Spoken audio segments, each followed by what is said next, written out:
Welcome to the Code Navigators. We're your guide for getting through the often complex world of the International Code Council standards. And today, our mission is really crucial. If you're involved in building design, or maybe you're studying for one of those ICC exams, this is for you. We're doing a thorough analysis of the 2021 IBC, specifically Chapter 4. That's the one titled Special Detailed Requirements Based on Occupancy and Use. And it's where things get interesting. Exactly. It's where the standard rules kind of bend a little or maybe break entirely. We're going to really unpack this chapter, figure out how it's organized, and show you how to find what you need quickly, confidently. Think of it as your roadmap for the exceptions. Good way to put it. And just a quick heads up on how we put this together. We use some sophisticated AI tools to help generate the initial guidance, but every bit of it is checked, double-checked, and overseen by a real, experienced human code professional. So you get the tech efficiency, but grounded in actual practice. Okay, before we dive into the nitty-gritty, we absolutely have to cover the legal stuff, just standard procedure. This discussion. It's purely for education. It's not professional advice, definitely not a substitute for hiring a qualified consultant. Codes are complex, they change, local rules apply. Always check the official source. Always. Get the current official code book for your jurisdiction and talk to a qualified design pro or a code official for your specific project. Super important. Also, because of copyright, we won't be reading directly from the IBC text or showing any copyrighted stuff. We're just talking about the topics, the concepts, the thinking behind the rules in this chapter, summarizing it. Got it. Okay, groundwork laid. Let's set the stage for Chapter 4. We know Chapter 5 gives us the basics, right? Height, area based on construction type. The general framework, yeah. But Chapter 4 seems to say, hold on, some buildings just don't fit that neat little box. That's precisely it. That's the core idea. Chapter 4 steps in when a building's use or design is too unique, too hazardous, or just too complex for the standard rules. So it modifies or adds to the general requirements. Or sometimes completely supersedes them. If you're dealing with a high-rise, a big shopping mall, a jail, a hospital, maybe a place storing lots of, tricky chemicals. Chapter 4 is mandatory. It provides those specific, tailored rules needed to manage the unique risks. Risks that the general rules just don't cover adequately. Exactly. It addresses the gaps where standard approaches fail. All right, let's start navigating. Section 401, Scope. Why is this the absolute first stop, especially if you're studying or need answers fast? Well, think of 401.1 as the traffic cop. It literally tells you when Chapter 4 takes over. It says these detailed rules modify or supplement everything else. So it's the trigger. It's the trigger. You check 401 first to answer that basic question, is my building special? Does it fall into one of these categories where the default rules might not apply or might need adjustment? And for finding things quickly, you mentioned the user note. Yeah, the user note right at the beginning is gold for quick navigation. It lists the types of things: covered high-rises, covered malls, atriums, detention centers, hazardous materials, stages. Yeah. Just scanning that list helps you zero in immediately. If your project involves, say, livestock or a stage, Chapter 4 probably has something specific to say, and you can jump right to that section instead of wading through the general height and area stuff first. It saves a ton of time. Okay, so practical example. I'm designing a pretty standard, let's say, 3-story office building. That's Group B. I'd normally go straight to Chapter 5 for height and area limits. Right, standard procedure. But, the architect adds a big, beautiful atrium that cuts through all 3 floors. Ah, see? That's your flag. So I stop. I don't even look at Chapter 5's basic rules for openings yet. I immediately flip to Chapter 4, find the atrium section, which is 404. Section 404, exactly. You go there first because the atrium rules are going to fundamentally change how you handle fire separation between those floors. It overrides the default assumptions. Precisely. It accounts for that specific feature and tells you what extra safety measures, like sprinklers or smoke control, you need to compensate for that big vertical opening. Makes sense. Okay, let's look at one of those classic special cases. Section 402, Covered Mall Buildings. Why do these big retail spaces get their own section?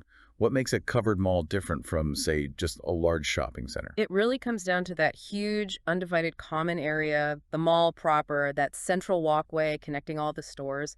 That's the big fire safety challenge. The scale and lack of separation. Right. The code defines them usually as buildings not taller than 3 stories above grade, with multiple tenants opening onto that common public space. Okay. But here's a key distinction. Section 402.1 explicitly excludes certain occupancies from these mall rules, things like Group B offices, R1 hotels, R2 apartments. Those generally aren't governed by 402, even if they're attached to the mall structure sometimes. So a strip mall with outdoor walkways wouldn't be a 402 building. Probably not. It's that enclosed common area linking multiple retail tenants that really triggers Section 402. Got it.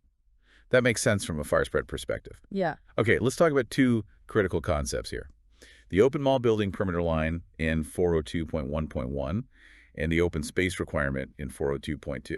Right. This is a fundamental trade-off for these large buildings. Because they can be so spread out horizontally, the code demands a significant amount of permanent open space around the outside. Often, it's a minimum of 60 feet. 60 feet. Wow. That's not just for looks then. Absolutely not. It's primarily for fire department access, gives them room to maneuver trucks, set up ladders, stage equipment, and crucially, it provides a buffer zone, an area for smoke to vent, potentially an area of refuge. But there's an exception, right? You mentioned trade-offs. Yes, in 402.2, the code recognizes that a 60-foot setback might be tough in dense urban areas. So it allows you to reduce that open space, sometimes quite a bit, if at least 75% of the building's perimeter fronts directly onto that open mall building itself or public ways. Okay. So you can shrink the distance if you guarantee clear access along most of the building's edge. Essentially, yes. The trade-off is less separation distance. But in exchange, you ensure the fire department has unobstructed access to nearly the entire perimeter. It balances development needs with firefighter safety, a classic Chapter 4 compromise. That's a great example. Now, speaking of details, let's zoom in on 402.6. It talks about kiosks and even play structures inside the mall. Yeah. Why such specific rules for, a little coffee cart or a kid's play area? Because those small things can pose a surprisingly big risk inside that vast open mall volume. A kiosk is often packed with combustible stuff, merchandise, displays. Dual load. Exactly. A fire starting there could generate a lot of smoke very quickly in that common area. So Section 402.6.2 gets really prescriptive. How so? Well, materials have to be non-combustible or at least meet strict flame spread limits. They must be covered by the mall's sprinkler system, which is mandatory anyway, but then you get into size and spacing. The geometry. Right. Maximum area for a kiosk is usually 300 square feet. And critically, they need to maintain at least 20 feet of clear separation distance from other kiosks or from the tenant storefronts. 20 feet. That feels like a lot of empty space around a small kiosk. That must impact how many the mall owner can fit in, right? Yeah. Directly hits the revenue potential. It absolutely does. That 20-foot rule isn't just about stopping fire spread from one kiosk to the next. It's also about keeping egress paths clear. Malls are high-traffic areas. You can't have kiosks blocking the way out. So it's managing fuel load density and maintaining clear exit paths. Precisely. The code's making sure these small, potentially high-risk elements don't compromise the overall safety strategy for that large open space. Okay, let's shift from horizontal spread to vertical challenges. Yeah. Section 403, high-rise buildings. These feel like the ultimate Chapter 4 buildings where standard rules just don't cut it. What's the exact trigger? When does the IBC say, okay, this is officially a high-rise? Yeah. This is a number you absolutely need to know for any exam or just for practice. Section 403.1 defines a high-rise as any building where an occupied floor is located more than 75 feet above the lowest level of fire department vehicle access. 75 feet. Why that specific height? It's generally based on the reach of typical aerial ladder trucks. Once you get above 75 feet, firefighting from the outside becomes extremely difficult, if not impossible. So the building has to defend itself from the inside out. Entirely. It has to rely on its own internal engineered systems. Passive fire resistance alone isn't enough. Which makes Section 403.2 really interesting. It actually allows for a reduction in some fire resistance ratings compared to what Chapter 6 might normally require. Now wait, if it's a high-risk building, why allow less passive protection? That seems counterintuitive.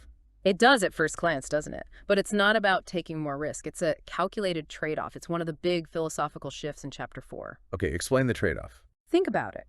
Passive resistance, like a 2-hour rated wall or column, is designed to contain a fire, to slow it down. Active systems, primarily automatic sprinklers, are designed to attack the fire, to extinguish it or control it very early on. Right, containment versus suppression.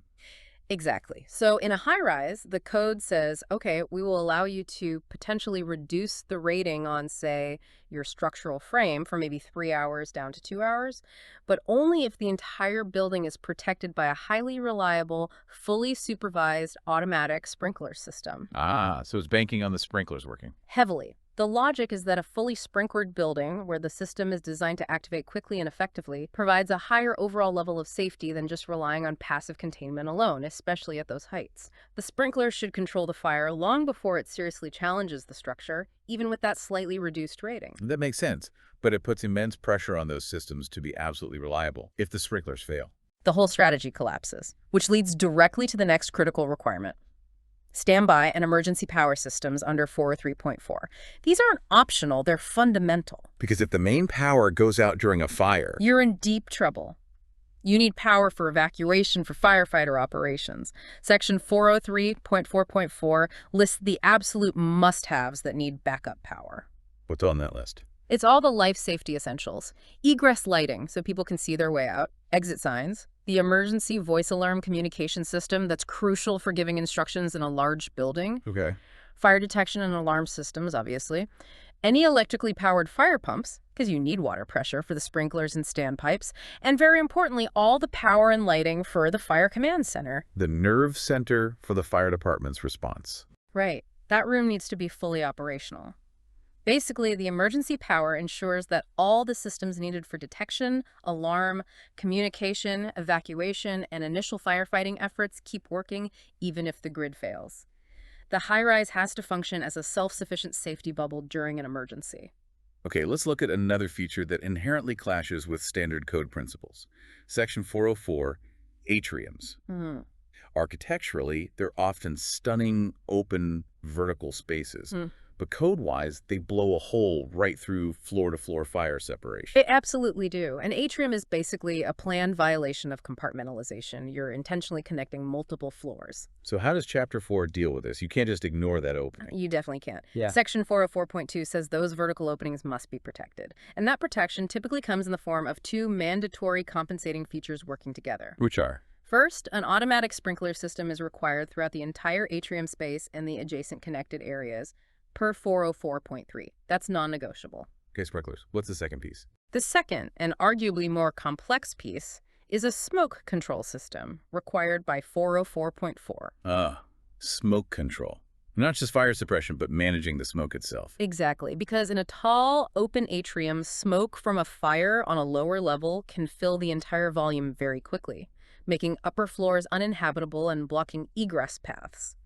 The smoke control system's job isn't necessarily to put out the fire, but to manage the smoke. How does it do that? Fans? Usually, yes. It typically involves mechanical exhaust fans, sometimes combined with makeup air systems.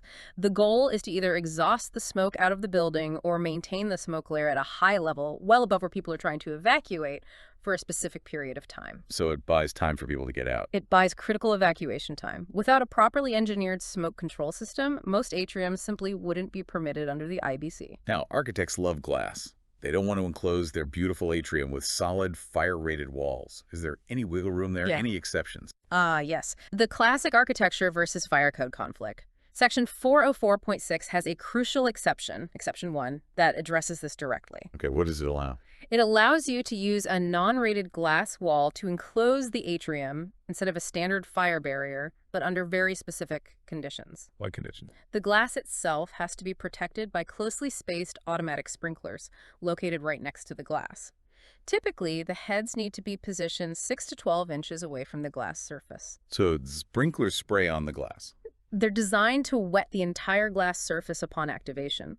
That water film acts as a cooling agent, protecting the glass from shattering due to the heat of a fire for a certain amount of time. It's a very specific engineered solution. Wow. So you can have your glass aesthetic, but only if you add this extra targeted sprinkler protection right at the boundary. Precisely. It's another example of Chapter 4 allowing a design feature that violates a general rule, but only in exchange for a specific, often more complex, engineered safety system. Okay, let's shift gears, literally. Moving from heights to depths. Section 405, underground buildings. These seem tricky because of limited ways in and out, and maybe no natural light or air. Exactly. Egress and ventilation are the primary challenges. Section 405 applies when you have occupied floors significantly below grade. How significant is there a threshold? Well, the exceptions in 405.1 help define it. If you just have, say, one floor level below grade, maybe a small basement under 1,500 square feet, you're often exempt from the full rigor of this section. Okay, so it targets larger or deeper underground spaces. Right. And for those spaces, the focus is on, again, reliable systems and containment. Sprinklers are mandatory throughout per 405.3. That's almost a given. And containment, you mean like fire barriers? Yes, especially compartmentation required by 405.4. If you have occupied floors more than 60 feet below the level where people exit the building. 50 feet down, that's pretty deep. It is, and rescue becomes incredibly difficult at that depth. So the code says those deep levels must be divided into separate compartments using 2-hour fire barriers. Why? What does that achieve? It limits the size of any potential fire. If a fire starts in one compartment, the barriers are designed to hold it there, preventing it from spreading rapidly through the entire deep level. It also helps contain smoke, which is a huge issue in enclosed underground spaces. Buys time for people to make that long trek up and out, and for firefighters to potentially reach the fire area. Exactly. It breaks the problem down into smaller, more manageable pieces. All right, next up is Section 406, Motor Vehicle-Related Occupancies. Garages. This section always seems a bit confusing because there are so many types mentioned. Private, public, open and closed, mechanical access. How do we keep them straight? The key differentiators are usually size, use, and especially the ventilation method. Okay, break it down. Private garages, 406.3, are the simple ones, usually small, under 1,000 square feet, and they're accessory to a house or dwelling unit. Think your typical home garage. Then you have open parking garages, 406.5. The defining characteristic here is natural ventilation. They must have openings on multiple sides, distributed properly, to allow air to blow through, per 406.5.2. So they need to be genuinely open to the outside. Yes. And because of that natural ventilation, the code often gives them some advantages in terms of allowable height and area compared to enclosed garage or mechanical access parking garages, 406.6. These don't meet the requirements for natural ventilation. They're closed in. So they must have a mechanical ventilation system per 406.6.2 to deal with exhaust fumes and potential fuel vapors. Okay, that distinction makes sense. Natural versus mechanical ventilation. Let's focus on the open parking garages, 406.5 for a second. You mentioned height and area advantages. Sure. Table 406.5.4 seems key here. It is. That table really shows how the code rewards safer construction types. How so? Give us an example. Look at Type IA construction. That's the most fire-resistant type, non-combustible materials with high ratings. Yeah. If you build an open parking garage using Type IA, the table allows an unlimited floor area. You can make the footprint huge on each level. Unlimited area. Wow. But there must be a height limit. Oh, yes. Even with Type IA, you're generally limited to 12 tiers or 12 levels above grade. Okay, 12 tiers. Unlimited area for Type IA.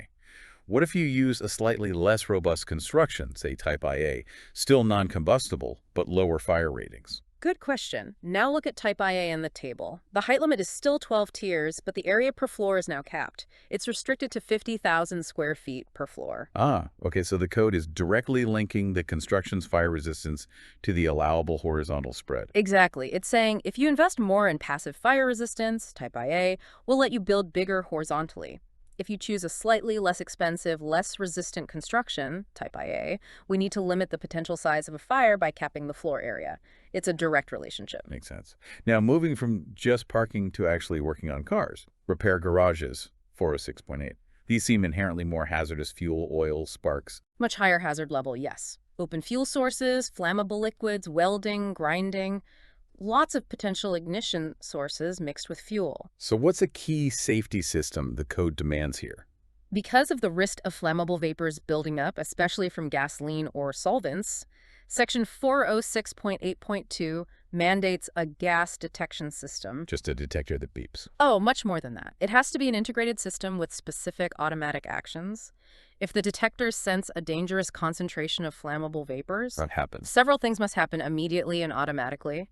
Audible and visual alarms have to activate, obviously.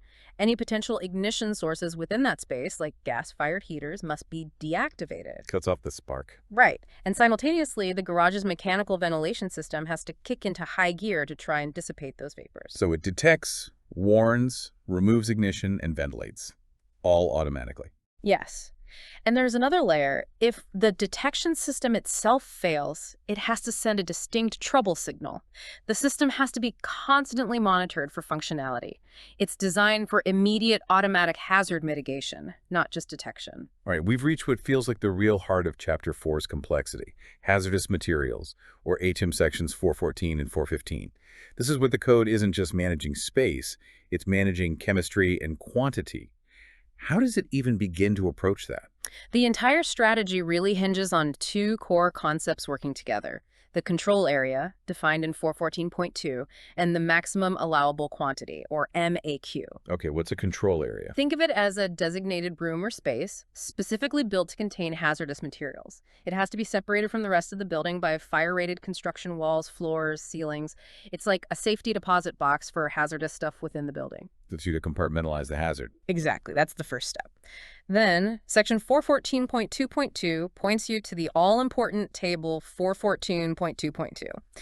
This table tells you how much material, the MAQ, you're allowed to have inside each control area, and critically, how many of these control areas you can even have on each floor. Let's unpack that table, 414.2.2. It seems to have different limits based on the floor level. What's the logic there? What risk principle is it showing us? It very clearly shows the principle that risk increases dramatically with height above grade and also with depth below grade. The code gets much more conservative about letting you store hazardous materials far away from where firefighters can easily reach them. Give me an example from the table. Okay, look at the first floor, ground level. You get the most flexibility there. You're allowed, I believe, 4 control areas on that floor. And inside each one, you can store up to 100% of the base MAQ for most materials, maybe 75% for others, depending on if sprinklers are present. So pretty generous at ground level. Relatively, yes. Now compare that to, say, floors 7 through 9 in a building. Okay, higher up. Your allowance plummets. You might only be allowed 2 control areas total on the entire floor. And inside each one, the amount you can store might be slashed down to only 12.5% of the base MAQ. Wow, only 12.5%. Yeah, it's a huge reduction. And if you go below grade, say the first basement level, you might be limited to 50% of the MAQ. So the message is loud and clear. Keep your hazardous stuff low and accessible. Absolutely. The difficulty and danger of fighting a fire involving hazardous materials increase exponentially the further you get from grade level. The only way the code can manage that increased risk is by drastically reducing the amount of hazardous material allowed up there or down there. Reduce the fuel load. Okay, let's get even more specific. Section 415 deals with Group H, high hazard occupancies. Table 415.11.1.1 lists quantity limits for fabrication areas. Can you give an example of how incredibly tight these limits can get for really dangerous stuff? Sure. This table applies to places like semiconductor fabs or similar high-hazard manufacturing. Let's take corrosive liquids, maybe non-flammable ones. In certain Group H occupancies, you might be allowed something like 975 gallons in a fabrication area. Seems like a lot. Okay. But now switch to something really volatile, like flammable liquids, Class IA, think diethyl ether or similar things with very low flash points. The limit isn't even given in gallons directly, it's given as a density. A density, like gallons per square foot. Exactly. For Class IA liquids, the limit might be 0.00025 gallons per square foot of the fabrication area. 0.0025. Yes.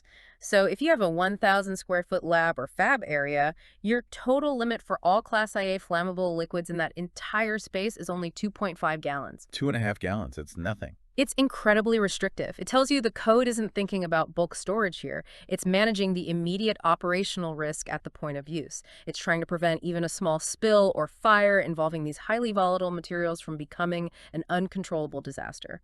Micromanagement of extreme risk. Makes sense. And finally, within hazardous materials, Section 414.5.1 addresses explosion control. It talks about requiring explosion venting or barricade construction. What's the difference? When would you need one versus the other? There are 2 different strategies for handling the destructive forces of an explosion. Barricade construction means building super strong walls, ceilings, floors, essentially reinforcing the room to physically contain the blast pressure and any shrapnel. It protects the areas outside the explosion zone. Okay, containment. What about venting? Explosion venting or deflagration venting is about relieving the pressure safely. You design part of the room, maybe a wall panel or a section of the roof, to be intentionally weaker. A blow-up panel. Exactly, a blow-up panel. It's designed to fail relatively easily and release the rapidly expanding gases from the explosion outward in a planned, safe direction, usually away from people or other sensitive areas. This prevents the pressure from building up enough to cause catastrophic structural damage to the rest of the building. So containment versus pressure relief. Right. And Table 414.5.1 tells you which materials need which strategy, or sometimes both. Really high explosives, like Division 1.1 materials, often require both barricades for shrapnel containment and venting for pressure. Other materials might just need venting or just barricades, depending on how they behave when they decompose rapidly. Okay, let's pivot completely. From chemical hazards to human safety and security. Groups I2, like hospitals, nursing homes, and I3, jails, prisons, detention centers. These are covered in sections 407 and 408. What makes these special? The core challenge in both is occupant mobility and control. In I2, you have people who often can't move themselves easily. Patients who are ill, injured, maybe non-ambulatory. In I3, you have people who might be unwilling to evacuate or whose movement is intentionally restricted for security reasons. Two very different problems, but both complicating emergency egress. Tremendously. So the code develops specialized strategies. I2 often relies on a defend-in-place or horizontal evacuation strategy. I3 has to constantly balance security needs with the absolute requirement for safe egress during a fire. Let's look at I2 first, section 407. What about things like waiting areas and corridors, section 407.2? Hospitals always seem to have seating spilling into hallways. Right, but the code is actually quite strict about that. Corridors in hospitals are critical paths for moving beds and patients horizontally during an emergency. So, allowing waiting areas to open directly onto them is only permitted under tight controls. Like what?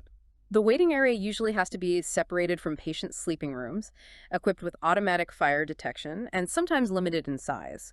The goal is to keep that vital corridor clear and protected from becoming a fire or smoke hazard itself. Okay.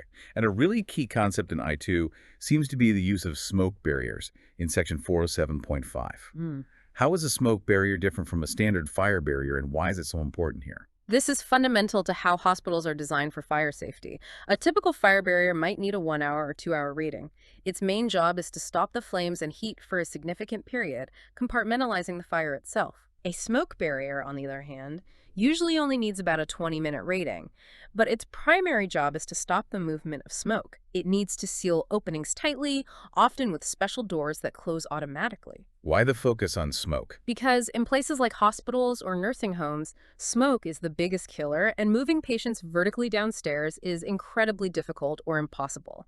So the strategy is horizontal relocation. Moving people across the smoke barrier. Exactly. Smoke barriers divide patient floors into separate smoke compartments. If a fire starts in one compartment, staff can move patients through the smoke barrier doors into the adjacent protected compartment on the same floor. They defend in place horizontally rather than attempting a full vertical evacuation.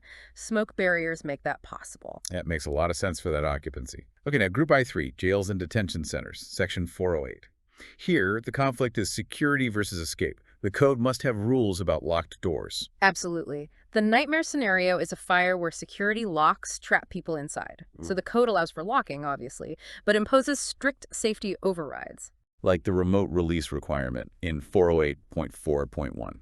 That's the critical one. It applies to required egress doors, especially those leading out of areas of refuge or exit stairwells within the secure perimeter. These doors must be capable of being unlocked remotely by security staff. Okay, remote unlock. Is there a time limit? Yes, and it's incredibly strict. The remote release has to happen within 2 minutes of the fire alarm activating in the zone served by that door. 2 minutes. That's it. That's it. There's a literal 120-second countdown. It puts immense pressure on the facility systems and staffing to ensure that security measures don't become a death trap in a fire. Life safety ultimately has to override security protocols in an emergency. All right, let's round out our tour of Chapter 4 with some of the more miscellaneous but still important specialized uses, starting with Section 410. Stages and platforms, like in theaters or auditoriums. Right. These seem similar, but the code draws a very clear line between a stage and a platform based on risk. Section 410.2 defines them. What's the key difference? It mostly comes down to rigging and scenery. A platform is usually just a raised area for performance or seating, without much stuff stored underneath, and without tall overhead rigging for curtains or lights. Think a lecture hall platform or simple risers. Okay. And a stage. A stage is typically much more complex. It's usually permanent, often has a tall fly loft above it for hanging scenery and lights, and frequently has significant storage space below or adjacent for combustible props, sets, curtains, a much higher fuel load. The fuel load and complexity. So stages are treated as higher hazard. Definitely. Because of that risk, Section 410.3 usually requires a stage to be separated from the rest of the auditorium or building by fire resistance rated construction. And if the stage is large enough, often over 1,000 QST, Section 410.6 mandates an automatic sprinkler system specifically for the stage area itself. But a platform typically doesn't need that rated separation or dedicated sprinklers. Generally, no, because the inherent hazard is much lower. Got it. Okay, next. Section 412, aircraft-related occupancies. Hangars. Huge spaces, potentially huge amounts of jet fuel.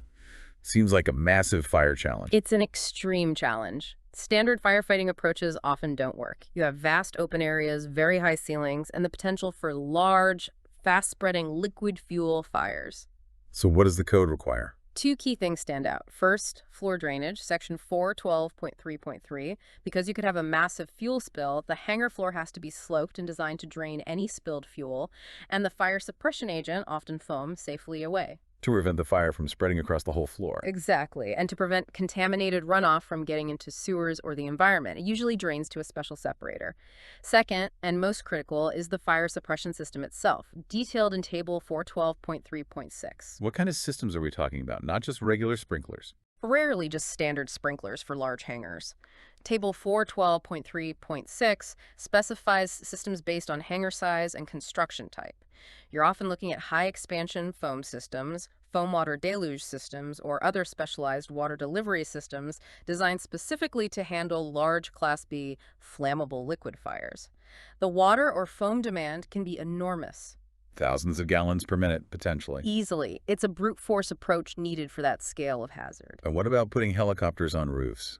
Section 412.7, heliports and helistops. That seems inherently risky, too. It is. You're putting a landing zone, possibly refueling operations, right on top of an occupied building, so the code is strict. It dictates minimum landing area size, structural support, and requires dedicated fire protection, again, often involving foam systems suitable for aviation fuel fires, right there on the rooftop. Containing the risk at the source. Trying to, yes. Prevent a rooftop incident from impacting the building below. Okay, last few stops, showing the sheer variety in Chapter 4. Let's briefly touch on storm shelters, 423, hyperbaric facilities, 425, and higher education labs, 428. Sure. Storm shelters, 423, became a bigger focus in recent code cycles, especially for schools and critical facilities in tornado or hurricane zones. Section 423.3 is key. It mandates the required occupant capacity. How is that determined? If it's a community shelter, there are specific rules. If it's within, say, a school, Group E, the shelter generally has to be large enough to hold the total occupant load of the classrooms, offices, and other areas that would need protection in that specific building or area. It ensures everyone has a safe place to go. Okay, what about hyperbaric facilities, Yeah. 425? Those oxygen chambers. Right. These are extremely specialized medical facilities using high-pressure oxygen environments. The fire risk is unique and severe. So the IBC essentially says, this is too specialized for us. It directs you to comply with a dedicated standard, NFPA 99, the Healthcare Facilities Code, So it punts to the more specific standard. which is common in Chapter 4 for very niche occupancies. Why reinvent the wheel when a detailed standard already exists? Makes sense. And finally, higher education laboratories, 428. We're back to hazardous materials, but in a university setting. Yes, and Section 428, particularly Table 428.3, circles back to the MAQ concept, but tailored for lab suites. It limits the percentage of the total allowable MAQ that can be present in any single lab suite, again based on floor level. Same principle as before. Higher floors mean less hazardous material. Exactly the same principle. On floors 1 or 2, a lab suite might be allowed 100% of the MAQ calculated for its size. Go up to floors 7 through 10, and that drops to maybe 50%. And the code gets really strict at the top. For floors above the 20th floor, it essentially says no hazardous materials, storage, or use is permitted in those lab suites at all. Wow. So keep the high-risk research lower down in the building. That's the clear message. Keep the significant hazards closer to grade and away from the highest, hardest to reach floors. #tag outro. So wrapping this all up, I think the big picture of Chapter 4 should be pretty clear now. It's not just another chapter of rules. It's really a collection of specialized solutions. It's for buildings or parts of buildings where the standard approaches just don't fit because of unique risks, height, occupant characteristics, extreme hazards. High-rises, malls, jails, hospitals, labs. Exactly. And for you, the listener, navigating this chapter effectively, especially for studying, is all about spotting the trigger. What makes this building special? Is it an atrium? Is it storing corrosives? Is it a jail? Recognizing that trigger tells you which section applies. Right. And then understanding what specific modification or extra safety system that section requires. It's about knowing when the general rules from other chapters get overridden and what specific measure, like mandatory sprinklers, smoke control, MAQ limits, remote door release, takes their place to provide the necessary level of safety. That idea of compensation really seems central. The code allows these unique designs or uses, but only in exchange for something extra. That's the key takeaway. And it's often born from hard lessons. When you see those incredibly detailed requirements, the precise spacing for sprinklers protecting glass in an atrium, the tiny MAQ density for flammable liquids in a lab, the 2-minute rule for unlocking jail doors, you're often looking at safety measures written in response to past failures, past tragedies. It's the code learning over time and crystallizing those lessons into requirements. Precisely. Ensuring that new buildings are designed to account for risks that maybe weren't fully understood or addressed before. Well, this has been a fascinating walk through a very complex part of the IBC. Thank you for clarifying so much. And thank you, our listeners, for joining us on this exploration of IBC Chapter 4. We hope this detailed breakdown helps you navigate the code more effectively. If you found this valuable and want to support us in creating more content like this, covering every chapter in detail, please consider visiting the Patreon link you'll find in the show description. Your support makes this possible. Until next time, stay safe, keep learning, and keep navigating the code.